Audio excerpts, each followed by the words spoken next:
if EHOME actually... Okay. They're going to get Witch Dock. Another, I mean, a bit more on the greedy side as far as supports go, but I think that they saw the Earthshaker and just think, well, we're not going to get pressured too much in the lane, so they feel like they can get away with something like that. Yeah, I also agree. I think that the laning phase from CDEC is going to be maybe a little bit lackluster, like it was in the last game.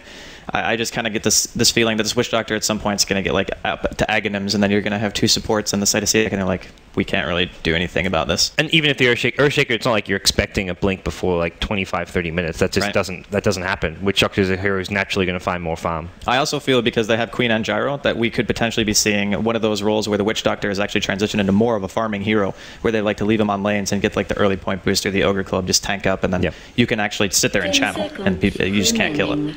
So you guys are thinking right now that the game will be taken by EHOME? Judging by your looks at the draft? I like EHOME's draft better, but I don't think that CDEC is necessarily out of it. Furion can add a lot of chaos to the early game just during the laning phase, and I think that's kind of why they picked it. Because if you look at their support duo of the Rubik and the Shaker, it's low damage, but you can also assist any lane at any given time, and that could be all the edge they need to kind of make it to the mid game, get your split push going, and try to take it from there. All right, well, let's see what happens. Gods, any last thoughts before we leave you? I like EHOME's draft a lot better myself. I think the Prophet, as Drasko said, this is the X factor. This is the hero that has to get a lot done and just cause all kinds of problems for EHOME. Put them out of their comfort zone, or EHOME are going to take this one, I think. Well, let's see what happens as we get to go into the games end, as EHOME do have the one-game advantage up against CDEC, and they are one victory away from having a ticket booked for Seattle. And, of course, coming back tomorrow to play the best-of-5 grand final without having to play the best-of-3 beforehand, too, which is another advantage you get from playing this series. Yeah, wildcard for me for EHOME in this game. They're talking a lot about the Prophet, which I definitely agree with. Is ROTK going to show up on Darkseer, is my question. His last performance in the tournament was lackluster, I think is fair to say. I think he was really disappointed with his performance in the game as well, so he might really bring his A game for this game. It's also the most important game they've played in the whole tournament, so it's not an easy Darkseer game, I think, in that lane. If they do run a Rubik plus Shaker in that safe lane at some point, then they might just start with a Shaker off lane like I talked about, just Fissure block the first wave and rotate him top. It's really difficult for Darkseer. He can get telekinesis, he gets Fissure blocked off, and he gets killed by Jugger.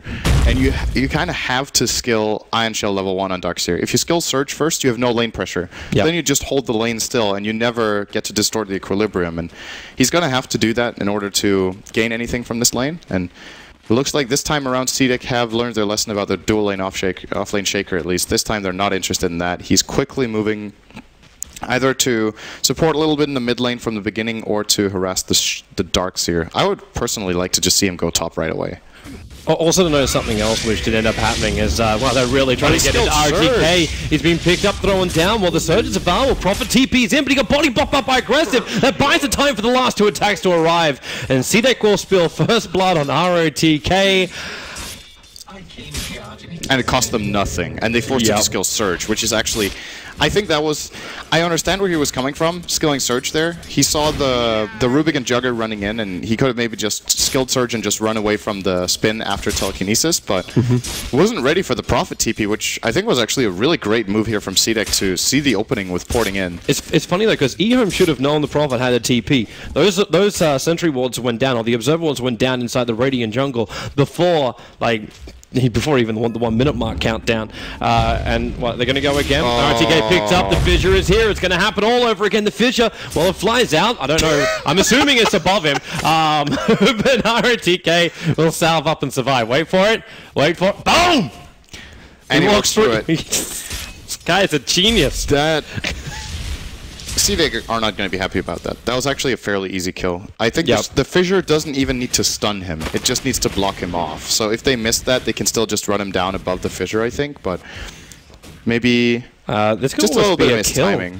Like if he plays this right, you got 2 minutes, but you've also got the TP available. Lanham's going to come in, the Paralyzing Cast to go, follow-up stun, and with the Hex already, so Lanham's already got that level 2. They need more damage, the misses uphill, and none of them missing, and Lanham with the last attack, it's going to be enough. They bring down Prophet, and the RNG this has been prayed to for EHOME.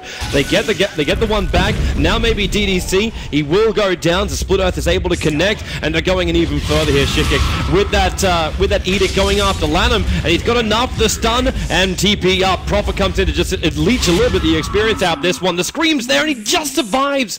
Down will also be 60 HP. The Shadow Strike, it's enough? He needs to tango.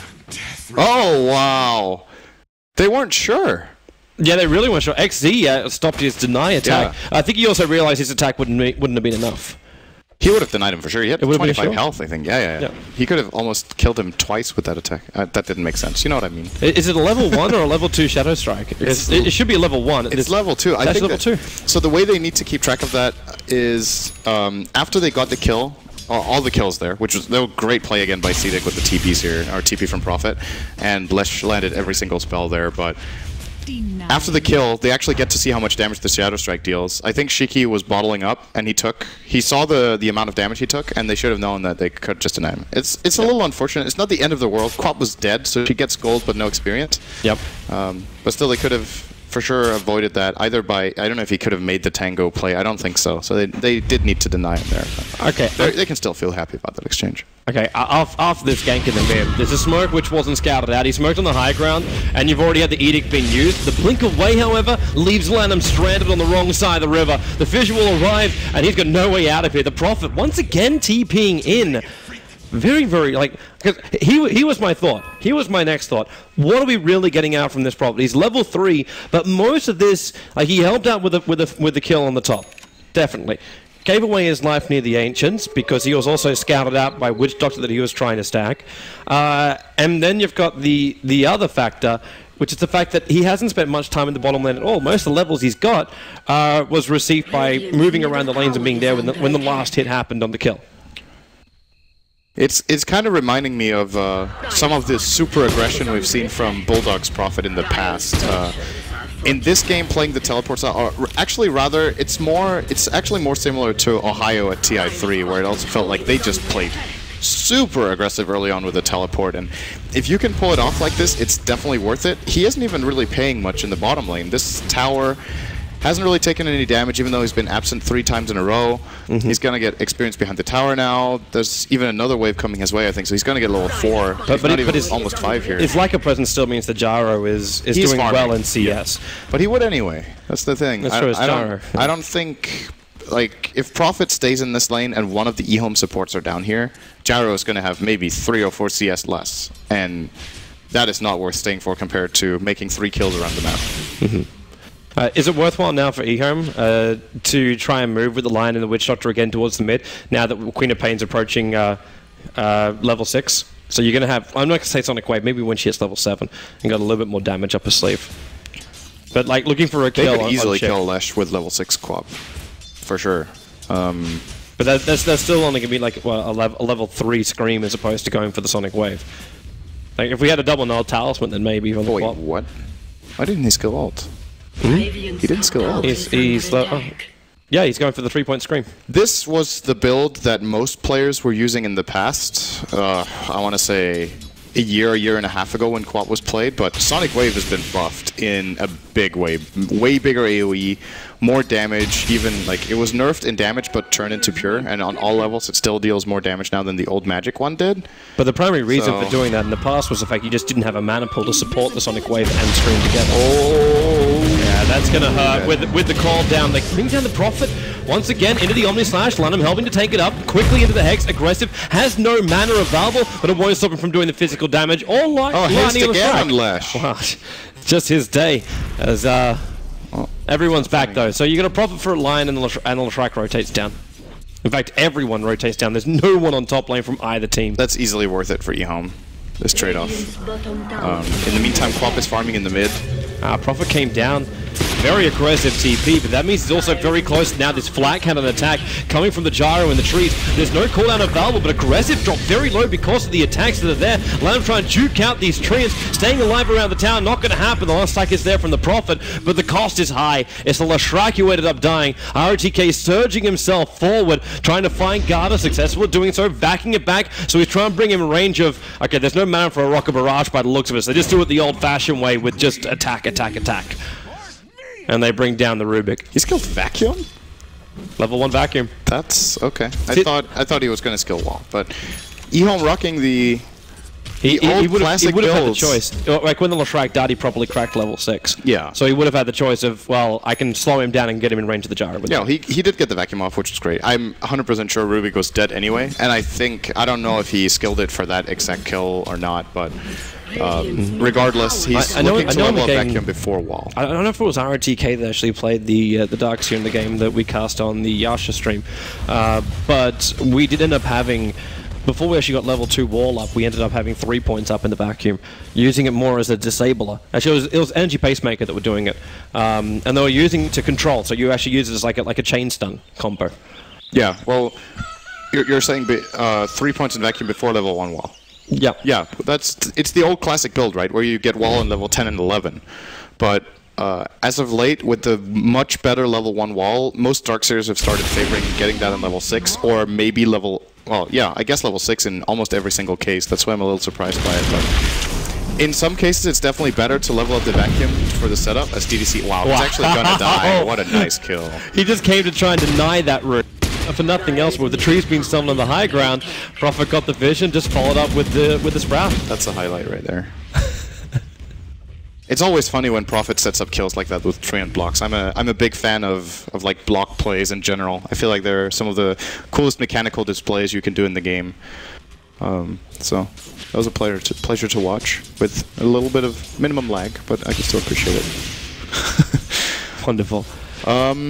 So yeah, Quap did, I believe CTY did skill ult on level 7, because I remember seeing him have it available up there, and he just cracked 8, so he's doing like a hybrid build. The old Quap build was 2-1-4, and then you got Sonic Wave on level 9, but I just think as of late, the way players lane and how much solo kill potential you have, for me, it's very situational not getting ult level 6. I don't know if it changed anything in this game, because I don't think he had any solo kill opening, and maybe that was the idea. I can't go for a kill, I'll just get another point of screen so I can push a bit faster, get the rune, and level 7 I'll just kill my ult. So, anyway. At least had that harassment factor. They're going towards the mid. CTY, please wait. 11 HP he was down to. The paralyzing cast going to be there in time. It looks like Nature's Prophet was able to get his attack off. I think he died to Wrath of Nature, didn't he? I think the Wrath of Nature connected on him beforehand. We were late getting to that, but it was... Yeah. I actually believe it was just the last attack that came out from XC. That was a really important TP then, because else that was a complete waste. He had a regen on Quap that he popped while he died, so that would have been a full HP CTY that might have had the potential to turn if Prophet fails that play, and yep, they get away with it. He's been doing a hell of a lot of work this game with that Nature's Prophet. Well, is the Chaos factor you're asking for, and doing a pretty good job of it. Like, initially I was wondering, like, is it worth it? Like, is he finding the levels? Like, what have you sacrificed on the safe lane? But the Juggernaut and the Gyro are pretty much the same net worth, let alone same CS, with a little bit of an advantage going to the CS of the Gyro. But Leshrac is getting involved in so many kills. The Juggernaut, yeah. CDEC's got a lot of momentum on their course. It's very important for CDEC, actually, that this Leshrac gets good farm in the early game, because EHOME's lineup has so much spell burst that if Lesh doesn't get health this game, he just disappears every fight. You finger and Sonic Wave, he's dead if he doesn't have items, right? But he's getting there, so I'm not sure what this staff is for. If he's going to build Yules or Bloodstone, like yes, it's probably Yules. It's got to be, right? There's no other. Else, it's a weird build-up. If you wanted to get something like, if you wanted to get first, yeah, what else would be? Force staff is not good. Smoke's going to break Lanham. Could get the double stun, but he gets picked up first by Gata. The cooldown's on the way, and the Darkseer wall's there too. Trying to back Shiki back into it, in with the Death Ward, but there's so much damage arriving from Aggressive. But is it going to be enough? The Death Ward rips through him. They lose their 2 big cores for the price of a Lion. Witch Doctor got both of them as well. That was very, very close. Almost got 2 kills. Lesh there with a beautiful stun, but I think he didn't have the confidence to go in with his ult, and I think he had to do it. He was dead anyway. He tried to pull back a little bit, maybe buy time to cast Lightning again. He didn't use, that's a good point, he didn't use his double damage or his bottle at all. A little bit surprising. I think he had a shot of that, but let's see it here. Let's see it again. So they telekinesis. This sets up for a splitter. I think it hits all 3. That's a really good position. There's the lightning, and then he starts moving back. He gets vacuumed into the wall.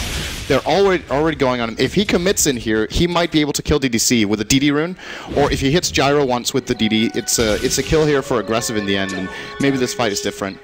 And Aggressive didn't get ulti off. He used the spin, and not getting off an Omni Slash there cost him a lot. He had 2 potential kills. So a little bit of a misplay from CDEC, but also it's hard to keep calm when you run 2 smokes into each other like that. That was just EHOME were better prepared, it seemed. Yeah. So CDEC were preparing to gank on top of the Tier 1 tower. That's why the supports weren't also 100% there. The only reason why they had space and some time to breathe and think was just because of the Rubik pick. And then the Leshrac stun follow-up. Like, that was perfect. Like, you got the 2 AoE stuns and the only choke point that you could have possibly controlled EHOME.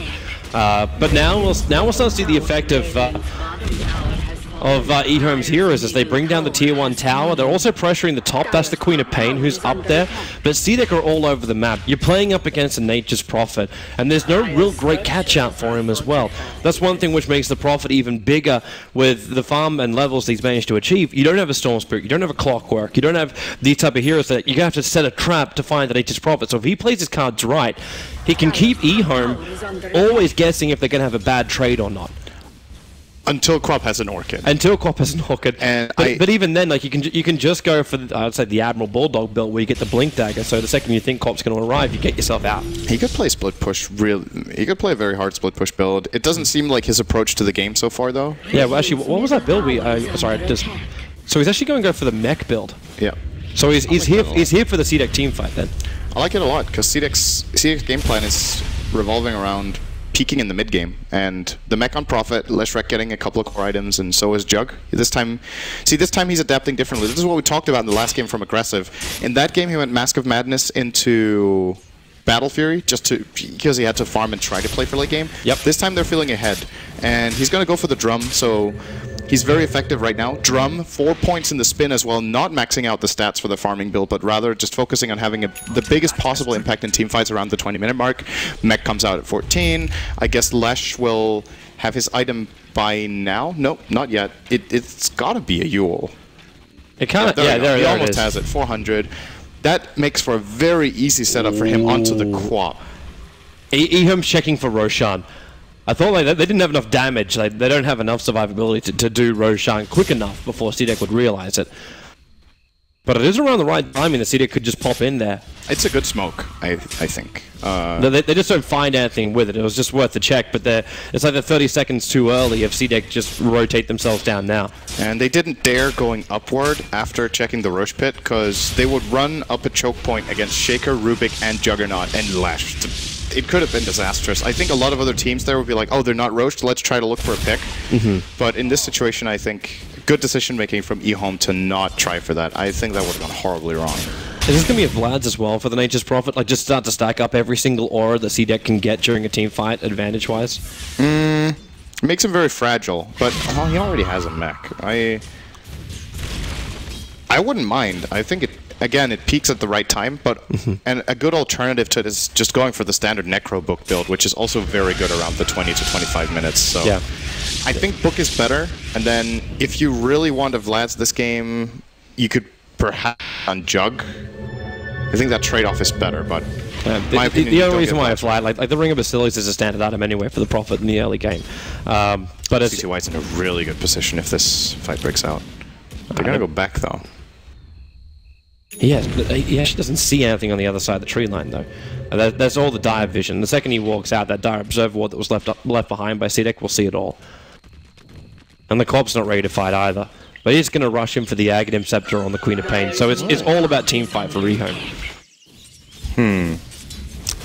Yeah, it's a special situation for CTY. I think he, as a player, prefers to go Orchid, or I would guess so. He's a pretty aggressive player, and to me it is the best aggressive item you can get on the hero for solo pickoffs, just in general. Great mono regen so you can farm faster and play aggressively around the enemy jungle. But with the way EHOME's drafted their lineup, like, it's all about the team fight. It's all about winning that one big fight. I think it's more the way CDEC have drafted theirs, that they're going to force EHOME into a fight, and he wants to make sure that he can hold the line and buy time with the Sonic Wave and have a really big impact from an AoE standpoint rather than single pickoff. And it's also, I don't know if he saw Lesh's build up early and he sees the Yules come out, because then the Orchid's obviously way less effective against him. But it's still a great item against a hero like Shaker or even Juggernaut in this early game. They could prevent him from using Omnis Slash. So it has its merits. He gets some tank ability out of it, I guess, is an important thing we shouldn't disregard, as CDEC do have a lot of bursts. Maybe he can stay alive through it, but I don't know if this is an Axe game, to be honest. CDEC are really trying to force something on this top. Like the smokes, which they're expanding to try and find openings, aren't really finding anything. And now they're going to venture a long way down. They'll see there's a real nice ancient stack here. But are they going to... They don't even want to try and contest this.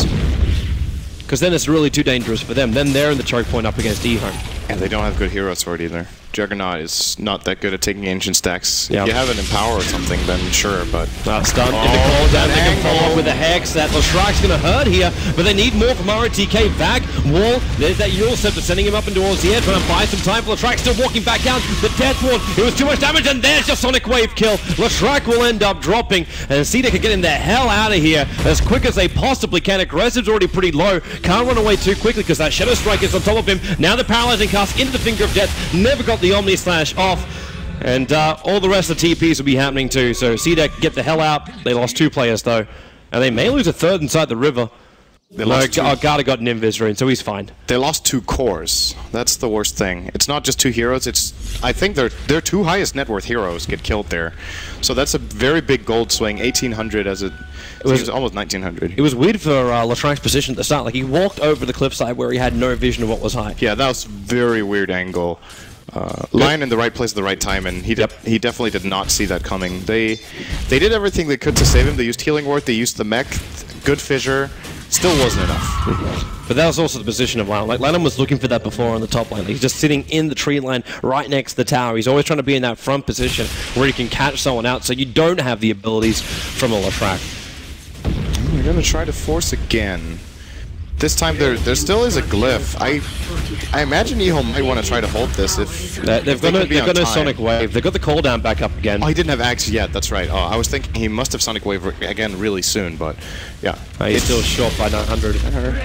He's fairly low farm by CTY standards for a 19-minute game. He's the same as the Lash. He did die twice though. Yeah. Lash has died 4 times out of, and there's just been 2 deaths too. Like he got his streak up, but the last impacts he's had is death, twice over. But the Prophet's getting more and more space, and it won't be long before he starts picking up Necro Books. Euro Scepter setting up for the stun over on DDC. He already had the Restoration, so he survives a little bit longer. The back end of the wall from ROTK. It won't hold him there long enough as they just run away. Carter so quick on the move, but the Rocket Barrage will end up killing him off. But they took the tier 1 tower mid, so Rubik for a Witch Doctor, and you grab the tier 1. Which is more money into that Nature's Prophet. That's good enough for CDEC in that situation. A little bit of an unfortunate overlap for them though. They used Telekinesis and then they Ewelled. And if Lesh plays that on the Telekinesis instead of on the Ewell, the kill happens 2 seconds faster. And they might even get out the Rubik. But is this a Maelstrom going, like, is this push Prophet with Maelstrom? If you want to minus it, yeah, he would have already got it already. And we're 20 minutes in for a minus on a Prophet. It's a little late for him. Let's go Armlet. Armlet Prophet? It's definitely not. Or Maelstrom. Maelstrom first. He's not. I don't think he wants to grade this early. He's going to get it just for the farming and for the split push. The problem when you go this, like you're wondering if he's going to be too weak before. Like, he's got the mech behind him, but still, there's not a lot of life behind you. 1100 up against what EHOME's throwing at you. He does have the advantage, though, of if he soaks up a lot of spells, he can buy back teleport. True. So he's not your prioritize. Lanham already with the blink on him, just jumps in, controls up Garda, the Death Ward will be there. It's only a kill for a Witch Doctor, and it's the first reveal of the Blink Dagger. But they're still finding what they need on the map, I think. EHOME, considering how the early game was really CDEC favored, I think EHOME have pulled it back nicely. They're going to be farming this Ancient stack now, and they can feel pretty safe about it with Rubik dead. There's not. This will allow him to finish up the full SNY for Gyro. Once he's got all this cash. Oh, more than that. He's going to get SNY plus another 500 or 600. I think. Let's see how much he has. These 2 dragons are going to need like 100 something each.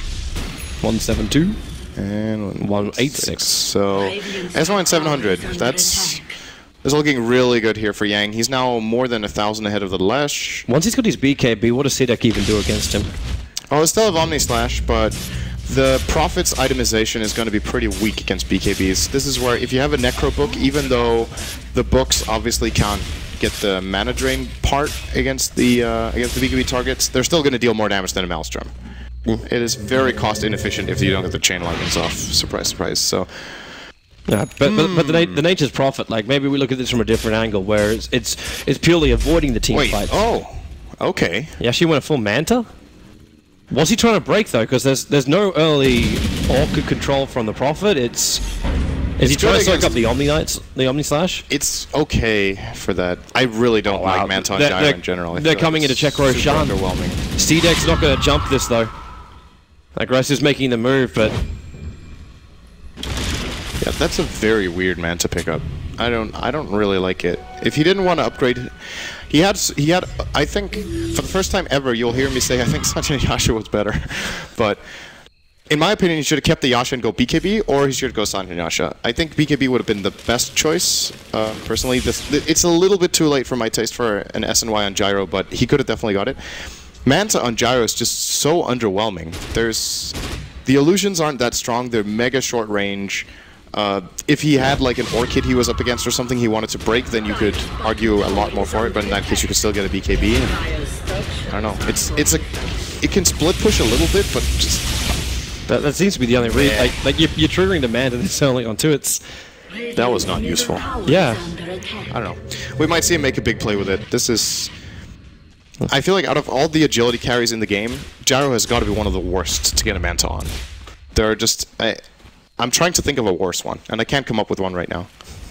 Well, while you think about it and try to get something very, very happy, well, I gave up. just give up straight away. Juggernaut's going to get one as well, but he's quite happy with that. So Roshan, EHOME's tried to check for it twice, and the one time CDEC do come in for it, EHOME are a little bit too far away, or are they? How quickly can they finish this? The trees are coming out, Roshan's down to 2k of that offie, and RTK looking for the back.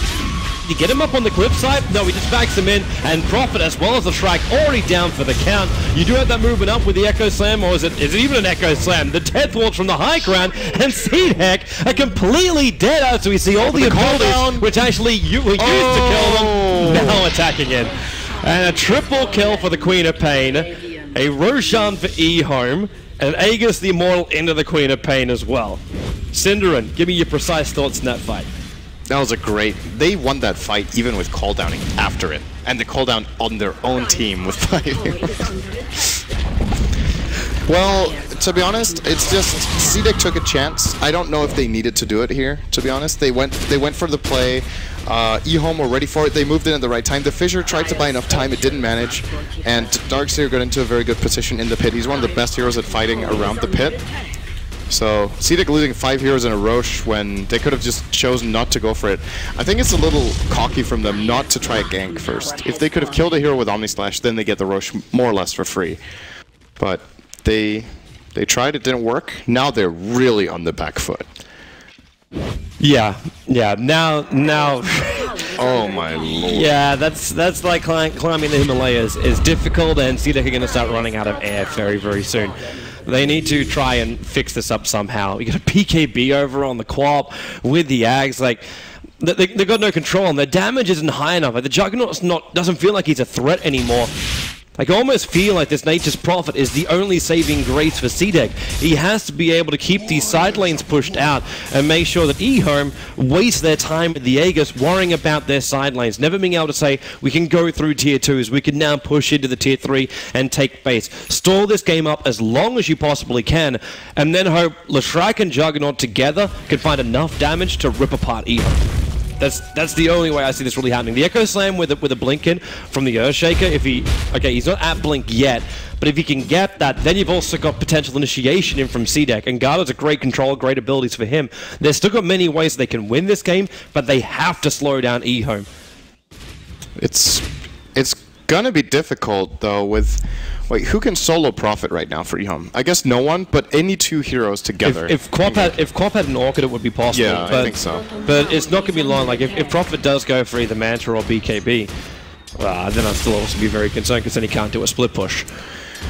Yeah, the issue here is if he split pushes, any duo of EHOME heroes can kill him off, as Lesh is going to get caught here in the bottom lane.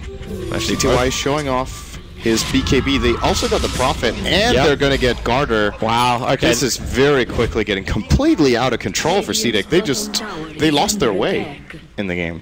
I think they've lost their way in this entire series. The first one just seemed a little bit rough. And things were okay in this series until that Roche fight. When they thought they could snipe it out, and it really looked like EHOME was going to get there late, but you see the effect of the Darkseer when he got such a narrow choke point, or at least we would have. And then when you had a cooldown on top of it, it's so much AoE control. This is what EHOME drafted for.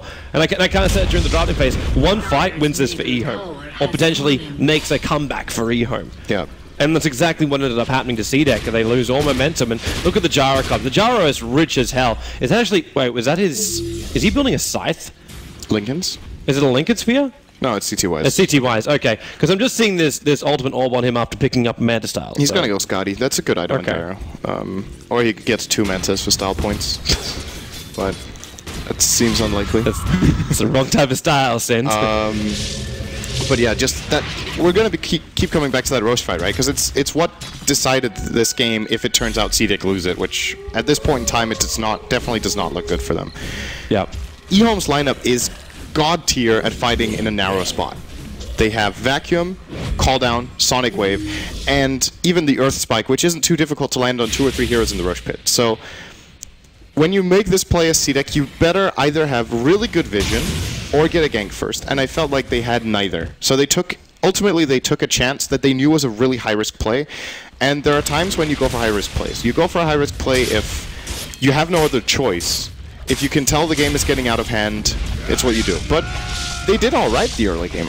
I don't think they needed to take a chance like that. And like you said, they got a really good Vacuum. I think they got a decent wall, Call Down, Sonic Wave. The whole package just got dropped on them. And if that happens, they have no response. They are super good at skirmishes, though. Their lineup is great for just picking off targets and playing around with the Prophet like they did early. But when it comes to these organized team fights, they... And they're changing it up now. They're changing to a farm build as we just had script flagging. That Juggernaut's now going in for the Battle Fury. So he's just looking to farm and push as quick as he possibly for the tier 2 tower on that top lane. I'm sorry. Obviously, we needed a better quality. Top tower is under attack. Radiant's bottom tower is under attack. To connect to the servers.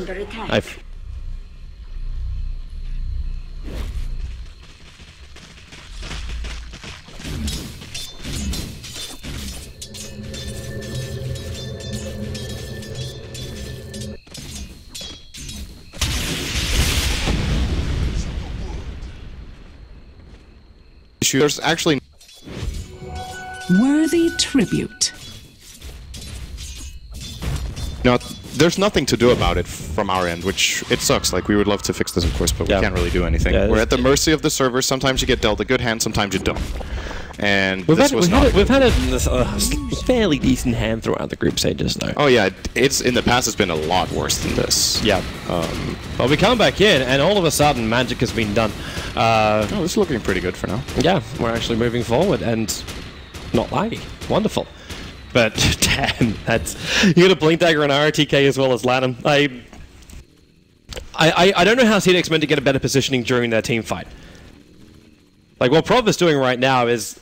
it still feels like... I kind of want to refer to the Admiral Bulldog Prof with the Blink Dagger as well as the Maelstrom, where you come in, you summon some trees, you push the waves until you feel slightly comfortable, and then blink back into some tree which is protecting you, and TP to a different lane, do the same again. Even if you have to jump into a tree line halfway down your lane, summon the trees, and the creep wave's already the full way down your lane, and just let them push for like 10-15 seconds, that's still worth it as long as you stay alive. Yeah, they have to cut waves, I agree. With the Prophet. Just do your best to get a push out.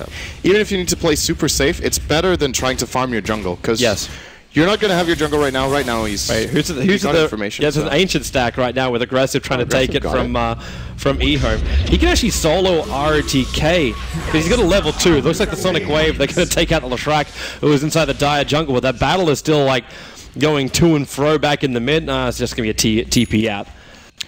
But you've just lost a huge source of damage. And what do you get in return? You got a Battle Fury for the Jugger. Yeah. RTK has got a Shiva's Guard as well. It's going to be very, very useful from the Darkseer. Because the way it looks right now in these fights... Oh, wow. We're gonna watch. All right, Lanham. We're going to watch the buybacks. We've really got to watch the buybacks right now from CDEC. And yeah, Earthshaker's the only one with it. And he's got... Maybe he can sell some stuff and get that Blink Dagger. I don't think he's at that point just yet. But he might have enough cash. He'd have to sell what his Arcane Boost to get the Blink Dagger. It might be worth it. Yeah. I think so, too. You're not getting a second chance if you give these barracks away. Yep. Well, there's your little lightning proc, but that's not saving it. The tier 3 tower's already gone. That melee rank's down to a quarter of its life, and you got nothing else. The Shrike spawns up in 1 second time, and the Juggernaut moves in. They got the Sprout to pick up. It's going to be the throwback over on CTY into the Death Ward. The back of the wall, and the huge damage! That hurts! The flag hammer is on. I just think CDEC have just been knocked out. Yeah, they have. It is GG. CDEC will drop to the lower bracket final, and EHOME will be attending TI. In what capacity, we'll find out tomorrow, but that was a 2-0 convincing win for EHOME at the end. At the end, CDEC still looked like they had some kind of flair at the start of game 2. Yeah, they got outclassed today. That's 100% sure. Let's watch that again. This is pretty scary. It's the damage which comes at this point. You throw down the call down, and when the VAC, the jump in from ROTK, pulls them into the second missile with the Sonic Wave. The wall didn't even hit.